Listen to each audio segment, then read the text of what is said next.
자, 오늘 말씀 보겠습니다. 오늘 말씀은 이사야 42장 1절에서 4절 말씀입니다.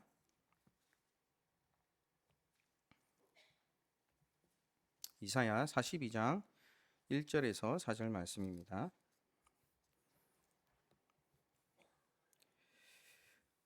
우리 4절의 말씀이니까 같이 함께 크게 읽어보도록 하겠습니다.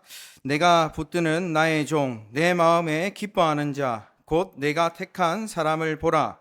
내가 나의 영을 그에게 주었은즉 그가 이방에 정의를 베풀리라.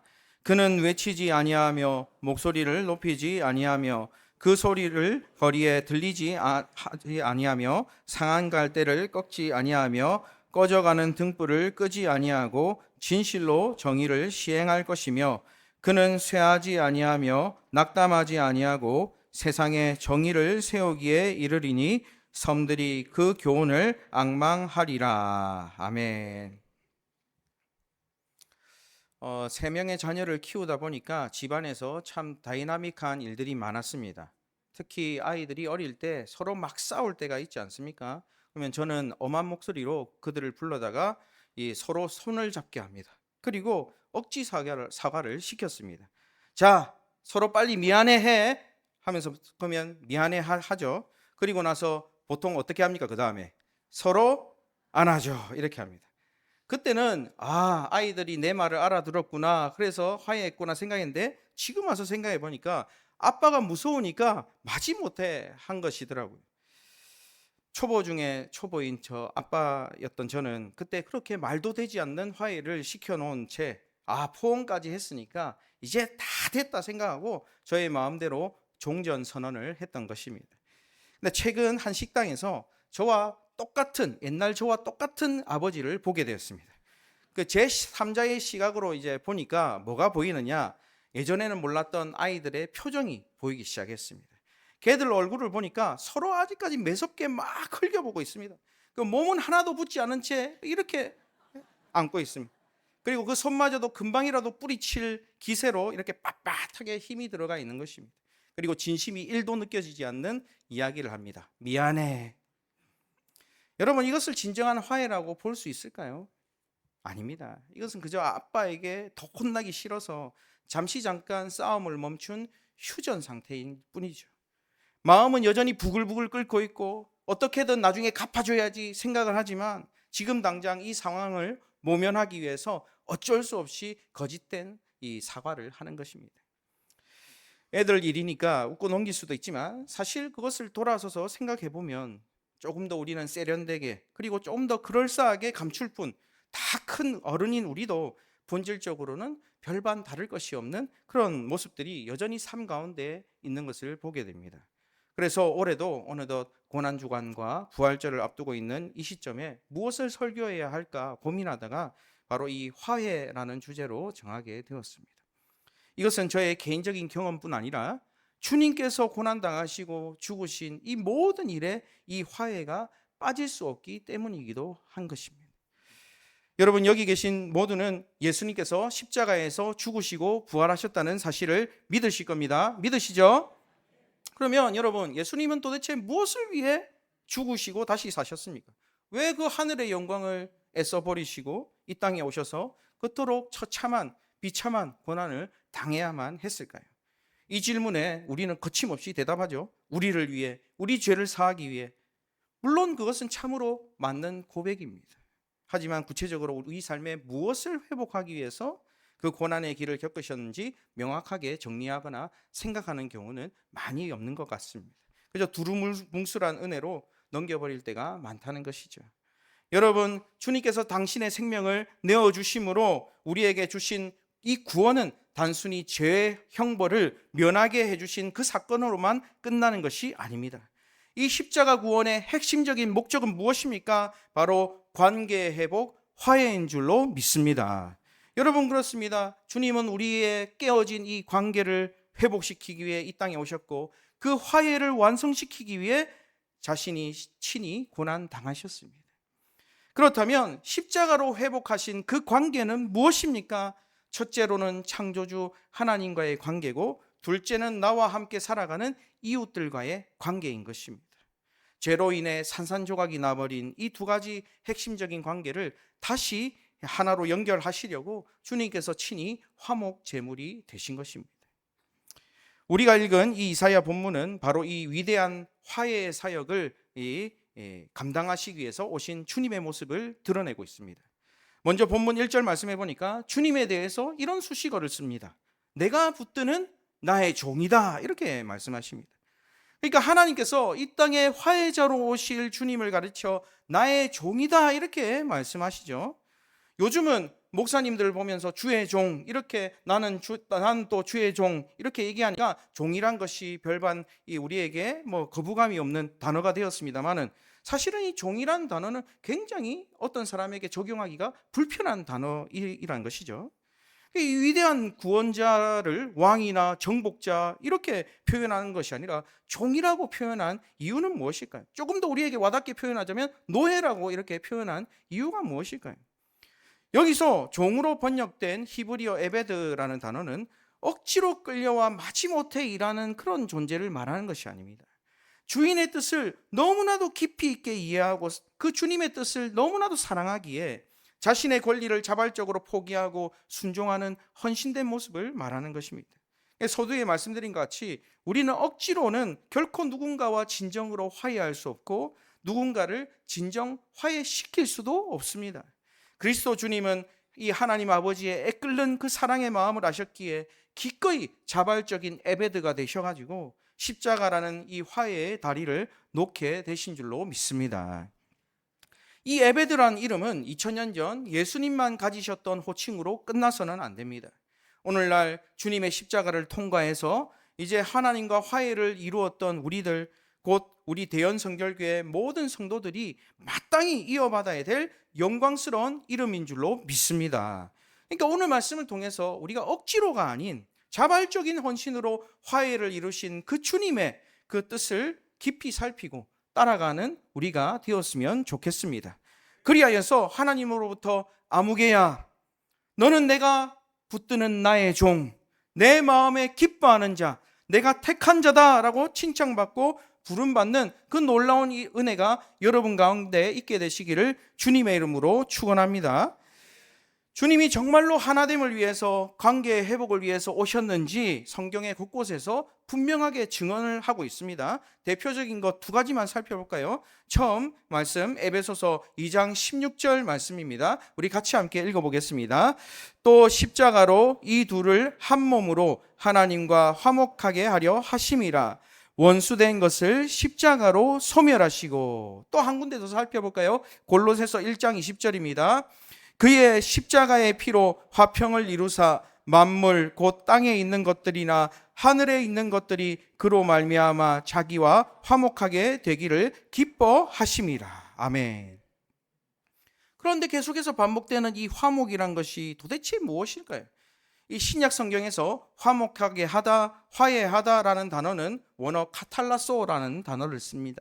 이 단어는 앞서 말한 아이들처럼 이 잠시 싸움을 멈추고 휴전하는 그 정도의 것을 말하는 것이 아닙니다. 이 단어는 본래 뜻이 교환하다, 그리고 다른 차원으로 변화시키다, 이런 뜻이 있습니다. 그러니까 죄악으로 하나님의 원수되었던 우리의 부끄러운 모습을 예수님의 그 거룩한 생명과 맞바꾸어서 우리를 완전히 새로운 존재로 빚어내시고 이제 하나님과 끊어질 수 없는 사랑의 관계로 완벽하게 재창조하셨다, 회복하셨다라는 놀라운 선언인 것이죠. 곧 이것은 바로 하나님이 우리를 창조하셨던 그때 그 시간으로 우리를 회복하는 것을 말하는 것입니다. 이것이 진정한 카탈라소, 하나님과의 화해인 것입니다. 그래서 하나님과의 화해는 어떤 인간적인 이론이나 감정이 될 수가 없다는 것이죠. 내가 어떤 지식을 얻고 깨달음을 얻어서 하나님과 화해하는 것이 아니라는 것입니다. 또 내가 감정에 막 북받쳐서 눈물 몇 방울 흘린다고 화해가 이루어지는 것도 아닙니다. 화해는 감정이 아니라 은혜로 인한 올바른 자리의 회복이란 것을 우리가 기억해야 됩니다. 그것은 태초에 창조된 그때 그 자리로의 회귀를 말하는 것입니다. 그러니 이것이 어떻게 인간적인 노력으로 가능하겠습니까?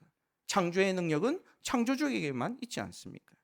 오직 예수 그리스도의 은혜, 그것에 힘입어서 내가 하나님을 믿게 되고 제대로 만나고 그 변화로 내가 진심으로 하나님 곁에 늘 있고자 하는 이 마음, 이것이 바로 하나님과 화해하는 것이 아니고 무엇이겠습니까? 반대로 여러분 생각해 보십시오. 범죄한 아담과 하와가 제일 처음 한 행동을 우리가 살펴보면 이 사실을 더 확증하게 됩니다. 여러분 무엇입니까? 그들이 범죄하고 나서 어떻게 했습니까? 하나님으로부터 떨어져 숨어버렸지 않습니까? 그래서 하나님이 말씀하시죠. 부르시죠. 아담아, 내가 어디 있느냐? 이렇게 부르십니다. 하나님이 도대체 못 찾겠으니까 못 찾겠다 꾀꼬리 이렇게 하신 것입니까? 그런 것이 아닙니다. 하나님은 다 알고 계시죠. 그러니 이 말은 뭐냐? 아담아, 내가 있어야 될 곳은 바로 내 옆인데 너는 지금 어디에 있느냐? 우리에게 이렇게 물으신 것입니다. 그리고 아담이 이렇게 하나님 옆에서 떨어지니까 또 자연스럽게 떨어지는 존재가 있죠. 바로 이웃입니다.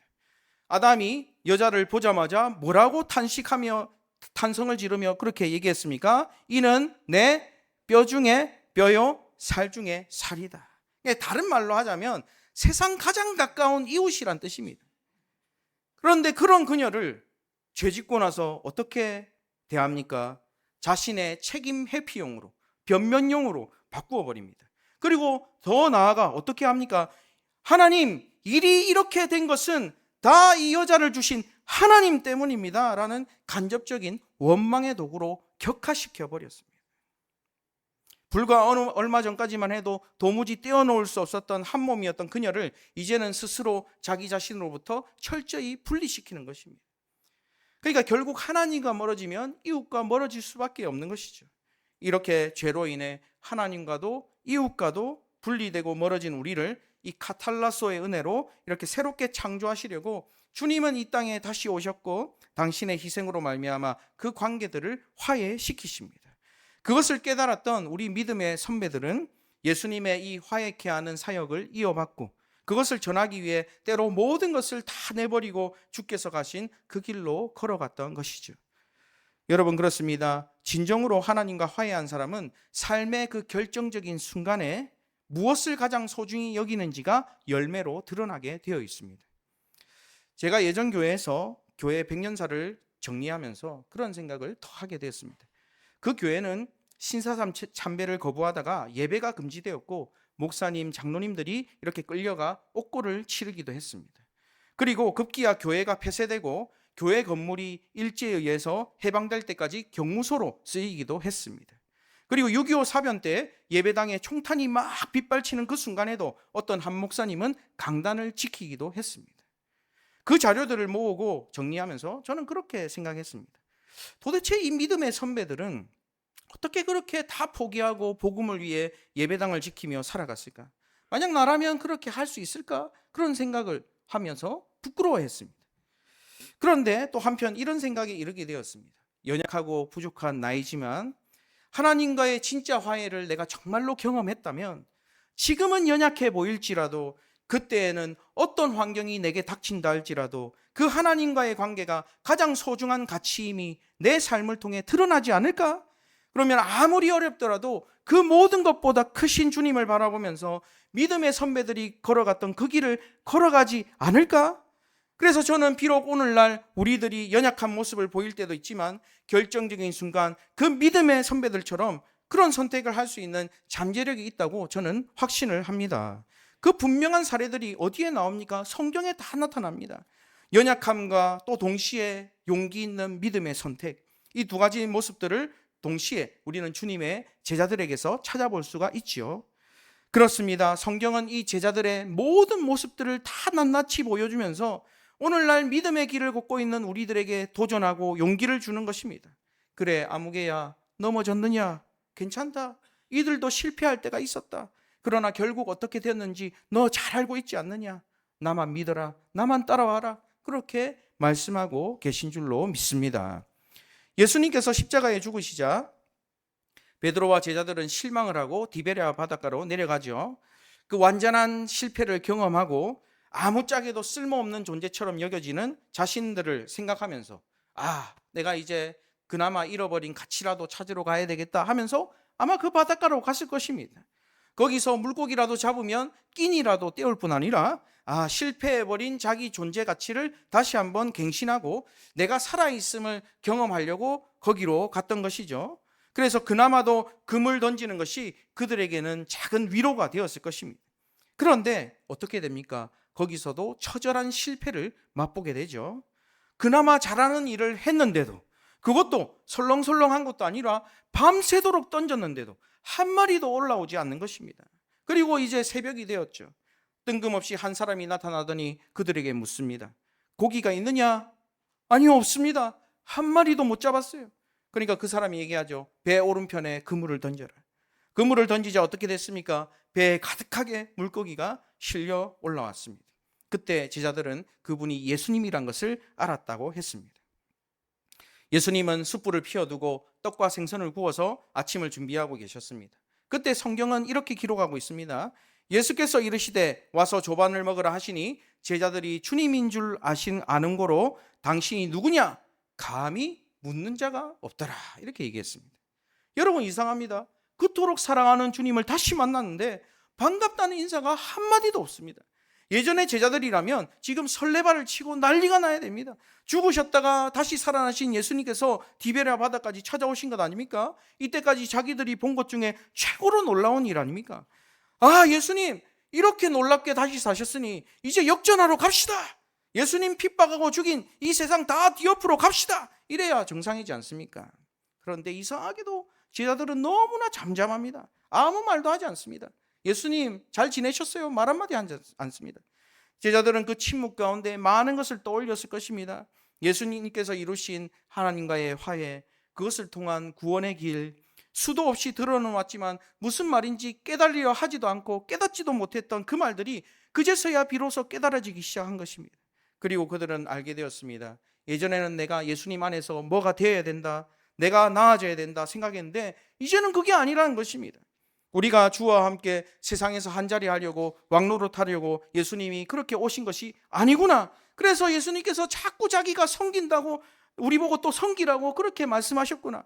그래서 자기가 죽으신다고 그렇게 말씀하셨구나. 그 죽으심으로 우리가 진정 하나님과 화해하게 되었구나. 이것들을 이 제자들은 그 새벽 몸소리치게 깨달았을 것입니다. 그 깨달아진 의미가, 그 화해가 너무나도 크기에 제자들은 한마디 말도 못한 채 묵묵히 그 감동을 온몸으로 받아들였던 것입니다.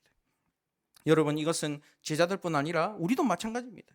예수님이 오셔서 나를 위해 죽으신 첫 번째 이유는 바로 하나님과의 화해를 위해서입니다.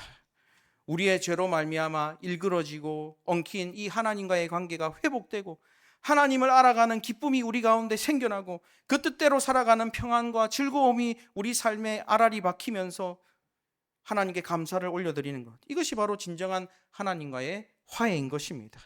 그런데 많은 사람들은 착각합니다. 그저 주님 이름 부르며 세상 일들이 술술 잘 풀리고 부귀영화를 누리는 만사 형통의 삶, 이것이 하나님과의 화해의 증거라고 생각합니다. 그래서 그것이 이루어지지 않으면 하나님과 나 사이에 무언가 잘못된 것이라고 생각을 합니다. 또 반대로 그것을 오해해서 내가 세상의 모든 것들이 잘 되어가니까 하나님 뜻과 반대로 가면서도 자기는 하나님과 좋은 관계라고 착각하는 사람들이 얼마나 많은지 모릅니다. 분명히 아셔야 됩니다. 비록 내 삶은 폭풍우 바다 한복판과 같이 휘몰아칠지라도 나는 주님과 화해했기 때문에, 주님 옆에 있기에, 나는 누구보다 주님을 잘 알기 때문에 그 폭풍우 속에서 나의 내면은 더욱더 잠잠하고 도리어 평안하고 도리어 기쁘고 그 상태, 그것이 바로 하나님과의 화해의 상태인 줄로 믿습니다. 여러분, 그렇습니다. 주님은 우리로 하여금 폭풍우를 피하게 하려고 오신 것이 아니라 폭풍 중에도 누구도 빼앗을 수 없는 그 평안을, 그 기쁨을 우리에게 주려고 오신 줄로 믿습니다. 아까 우리가 찬양으로 고백한 대로 주의 자녀로 산다는 것이 뭡니까? 불 가운데로 걸어가는 것입니다. 그러나 그 속에서 주의 손길을 경험하는 것입니다. 그러니 여러분, 이렇게 기도하시기 바랍니다. 주님, 저에게 아무 문제가 일어나지 않게 해달라고는 기도하지 않겠습니다. 그러나 어떤 문제도 나를 쓰러뜨리지 못하는 그런 강한 주님의 제자 되게 하여 주시옵소서. 여러분, 그 강함이 진정 주님 곁에 있는 자, 주를 믿는 자에게 있게 될 줄로 믿습니다. 여러분, 제 말이 아닙니다. 로마서 5장 11절을 한번 보시기 바랍니다. 우리 함께 스크린에 나온 말씀 함께 읽어보겠습니다. 그뿐 아니라 이제 우리로 화목하게 하신 우리 주 예수 그리스도로 말미암아 하나님 안에서 또한 즐거워하느니라. 아멘. 이것이 예수님께서 우리를 위해 이 땅에 오신 이유고 우리 자신감의 원천인 것입니다. 그런데 우리는 이것을 잊고 너무 바쁘게 살아왔습니다. 내가 그동안 하나님과 어떤 관계를 맺고 있는지 확인도 잘 못한 채 그저 예전에 믿음 가장 좋았을 때를 생각하면서 지금도 그때와 같겠지 덮어놓고 보내었을지도 모릅니다. 하지만 실제로 우리의 삶은 어땠습니까? 우리의 시선은 어땠습니까? 너무나 분산되었습니다. 그만큼이나 하나님과의 관계에 소홀해진 것도 사실입니다. 이제 모든 것을 잠시 멈추고 내일부터 시작되는 이 고난주간을 지나는 동안 여러분의 영혼을, 여러분의 시선을 교정하시기 바랍니다. 모든 정성과 진정으로 하나님께 집중하시고 그분과 화해하기에 힘쓰시기를 바랍니다. 이것이 이 고난주간 다가오는 부활절을 가장 잘 보내는 일인 줄로 믿습니다. 그런데 여러분, 여기서 우리 신앙생활이 끝나는 것이 아닙니다. 십자가의 은혜로 온전히 하나님과 이 화해의 은혜를 이루었다면 그 감격과 은혜는 우리 개인의 내면에만 고여 있을 수가 없습니다.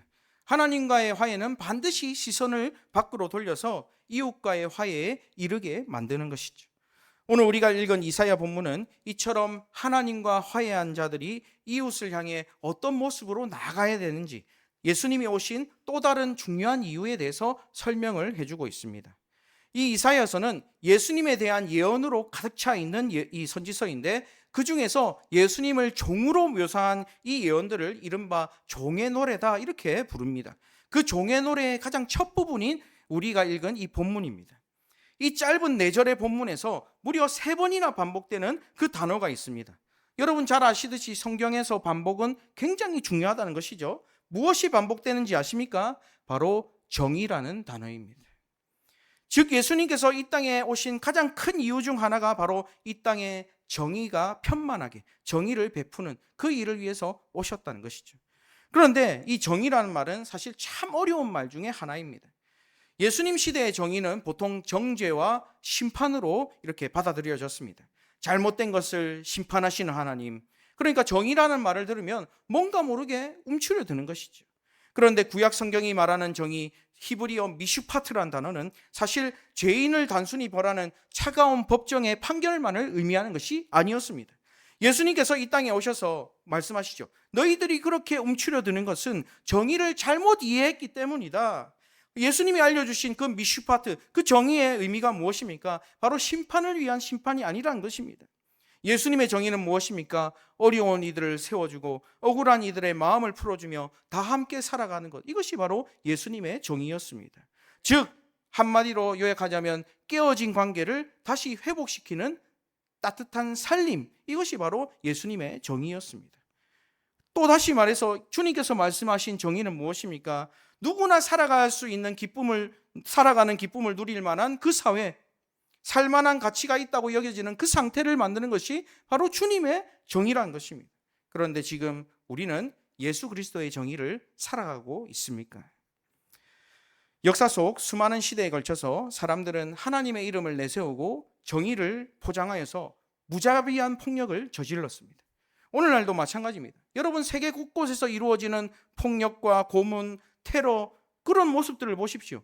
그것을 자행하는 사람들은 하나같이 뭐라고 얘기합니까? 나는 불의를 행한다, 이런 말하는 사람은 하나도 없습니다. 전부 다 테러를 행하면서 뭐라고 얘기합니까? 나는 정의를 행한다, 이렇게 얘기하지 않습니까? 그뿐 아닙니다. 오늘 우리가 살아가는 이 세상을 보십시오. 자기 이익을 위해 행하면서 정의라고 말하는 안타까운 현실들이 얼마나 많이 있습니까?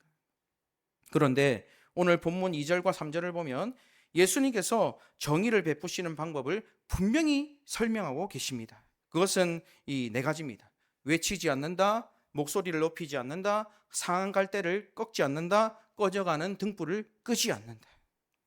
이게 사람들이 말하는 정의와는 완전히 반대입니다. 여러분 상한 갈대가 뭡니까? 그 당시에 갈대는 흔히 꺾어서 피리로 이렇게 불거나 지팡이로 쓰이던 도구였습니다. 그런데 이 갈대가 한번 상해버리고 나면 어떻게 되죠? 더 이상 쓸모가 없어서 이제 불에 집어넣게 된다는 것이죠. 꺼져가는 등불은 뭡니까? 기름이 다해가서 그릇만 피워내는 냄새나는 심지 아닙니까? 사람들은 그것을 꺼지기 전에 먼저 꺼버립니다. 세상은 이렇게 효용 가치가 떨어지고 쓸모없어진 것들을 가차없이 버리거나 함부로 취급하지만 예수님은 반대라는 것입니다. 가치 없어 보이고 세상에 이리 치이고 저리 치여서 상해버린 버려질 갈대와 같은 그 인생, 기름이 이제 다 떨어져 그을음과 독한 냄새를 내는 그 등불조차 귀하게 여기셔서 결코 버려두지 아니하신다는 것입니다.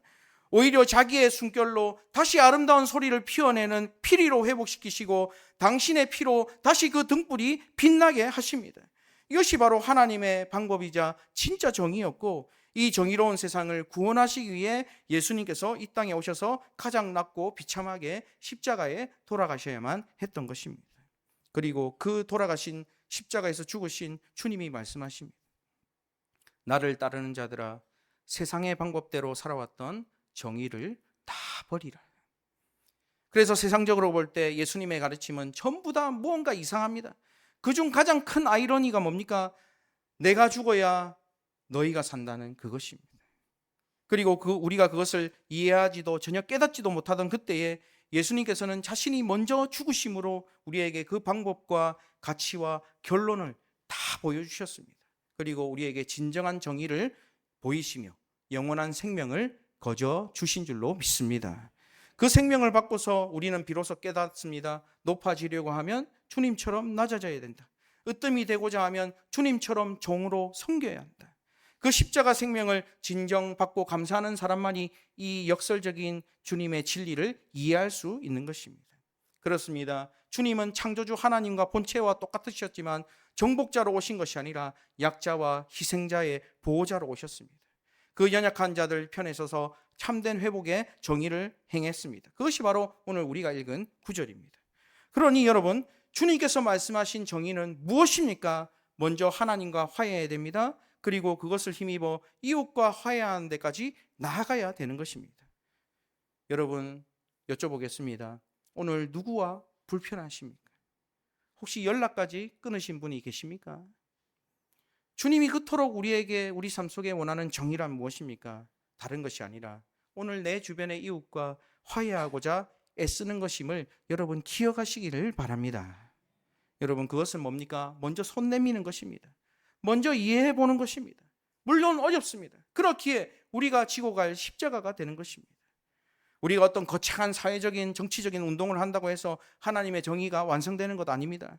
우리 삶에서 하나하나 이루어가는 그 화해, 그것이 바로 주님이 만들고자 한 정의였고, 그것이 예수님께서 이 땅에 오신 이유였고, 우리를 위해 아낌없이 십자가에서 죽으신 이유였다는 것을 믿는다면 예수 믿는 사람은 반드시 이런 결론이 나올 수밖에 없죠. 나 혼자 잘 먹고 잘 사는 것이 삶의 목표가 될 수가 없는 것입니다. 그래서 함께 손잡고 상생의 길로 나아가는 것이 우리 믿는 자의 목표가 되어야 되는 것입니다. 여러분, 이 고난주간, 이 부활절, 우리는 주님이 그토록 이루기를 원하시는 그 회복의 정의를 우리 삶에 찾고 이루어가게 되시기를 주님의 이름으로 축원합니다. 다시 말씀드립니다. 정의는 결코 멀리 있는 것이 아닙니다. 내 주변 가족, 친구, 친지, 지인, 그 모든 이웃들과 화목하려고 애쓰시고 저주와 시기의 말 대신 늘 축복하려 애쓰시며, 혹시 관계가 나의 실수로 그의 실수로 깨진 미워하는 사람이 있다면 그가 용서받을 자격이 없다 할지라도 나를 용서해 주신 그 주님의 시선을 바라보며 용서하고, 또 우리 주변에 상한 갈대와 꺼져가는 심지와 같은 그런 연약한 자들의 편에 서주시기를 바랍니다. 그것이 바로 주님이 우리에게 요구하시는 정의고, 그 정의를 이루며 살아갈 때 우리는 정말로 아름다운 부활절을 맞이하게 될 줄로 믿습니다. 말씀을 정리하겠습니다. 예수님은 화해케 하시려고 이 땅에 오셨습니다. 그러면 주님이 다시 오실 때 무엇을 보시겠습니까? 얼마나 예배당에 오래 앉아 있었느냐, 얼마나 헌신했는가, 이것만을 보시는 것이 아니라 우리 삶에서 얼마나 너는 화해하려고 애쓰고 살았는가, 얼마나 사랑하려고 애쓰고 살았는가, 그것을 보시지 않겠습니까? 마태복음 25장에 심판대 앞에 서신 주님께서 무엇으로 영벌과 영생을 나누는 양과 염소의 줄을 나누신다 했습니까? 사랑해야 될 자리에서 사랑했는가, 그것을 보신다 하지 않으셨습니까? 결코 그 심판 보좌에서 너는 왜 이런 악한 일을 했니? 묻지 않으신다는 거죠. 왜? 그것은 주님이 고난당하시면서 다 해결하신 일이기 때문입니다. 그러나 그 은혜를 받은 우리가 화해할 자리에서 화해하지 못하고 사랑해야 될 자리에 사랑하지 못한 것을 마지막 때 보좌에서 주님은 물으신다는 것입니다. 그러니 여러분, 이런 말씀 죄송하지만 고난 주간에 고난 받으시기 바랍니다. 그 고난은 지금 이 순간 여러분 마음속에 떠오르는 그 사람, 바로 그 사람이 여러분이 져야 할 십자가요 고난인 것입니다. 오늘 이 말씀을 들으시고 반드시 한 사람 이상과 화해하시는 고난 주간 되시기 바랍니다. 그것이 십자가를 지고 주님을 따르는 길입니다. 또 우리 주변에 부러진 갈대와 또 꺼져가는 심지 같은 자들을 주님께서 자꾸 눈에 띄게 하신다면 이번 한 주 그들을 위해서 진정으로 중보하시기 바랍니다. 그리하여 이 고난 주간 주님의 고난에 온전히 동참하고 주님 부르시는 그 마지막 날 나의 종 기뻐하는 자 택한 사람 아무개야 인정받는 저와 여러분 되시기를 주님의 이름으로 축원합니다.